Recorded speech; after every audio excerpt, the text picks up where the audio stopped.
Hi guys, welcome back to Urban Rhino Tutorials. On today's tutorial, I'm going to be showing you how to make some large curb chain earrings. I have 4 different colors here, and you can buy this chain in a ton of different colors. I really like the mix of the gold in the color, or there's gold and black, this gold and kind of olivey color green, or we've got gold in like a blush color. So I'm going to show you an example here using this gold and turquoise. You can determine how long you want your links, your total section of chain to be, and I would count the number of links, that way your second earring matches. For these, I think I'm gonna do 4 links. So I'm gonna go gold, turquoise, and I'm going to remove from here. So in order to do that, and this chain is different, this is an acrylic chain. You can get the chain that is metal. I just dropped it. So I want to open up this link carefully. I'm very good chance that this link will break as I'm trying to do this. And if it does, that's okay. Let me get it in the right spot so I can remove it. Usually if I kind of tilt it over while I'm opening it, yep, it'll slide out. So there's one, and then I want this one. I have to find where the chain opens up.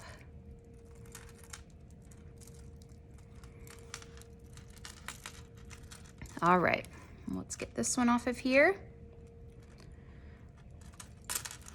Move this to the side. So I have my 2 chain links and my other one, and I want to make sure obviously that they are going the same way. So what I mean is if the one side starts with turquoise, I want to start the other one with the turquoise. So let me lay these out a little better.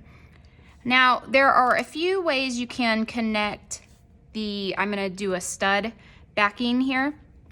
You could certainly could use E6000, and I won't lie, I think that the E6000 in the long run is probably more durable, is definitely more durable. For the sake of the tutorial, I'm going to use a hot glue gun, and let me explain why. So if you use the E6000, you're gonna have to find a way to prop the the stud onto the chain so that it doesn't slide off. It's gonna have to sit perfectly. And let me show you how hard that might be. You can see it keeps falling off. The chain is curved, so because it's not flat, it's really hard to get it to set in the right position.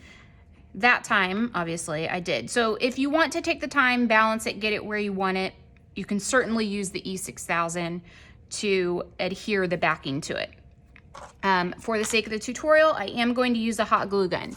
If you use the E6000, I would use a little sheet of wax paper before you glue them and put the chain on there. That way you don't risk your earring sticking to the surface that you are working on.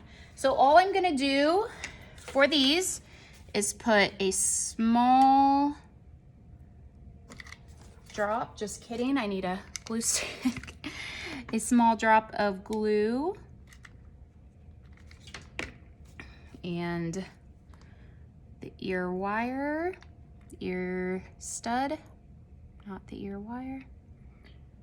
Hold it for a second and let it dry, cool down, and then I'm going to do the second one. And obviously you will need a little ear backing, like a little rubber backing to be able to wear the earrings, of course. But you can see how simple these are to make, and they are very cute. They're really popular right now, this type of chain. I've been seeing a lot. And you can see when they're finished, you have a cute little earring. And I'm gonna go ahead and make some using all the other colors as well. So in the next picture here, you should be able to see what all of them look like. So Please give this video a thumbs up if you enjoyed the tutorial and subscribe to our channel. Thanks for watching, guys.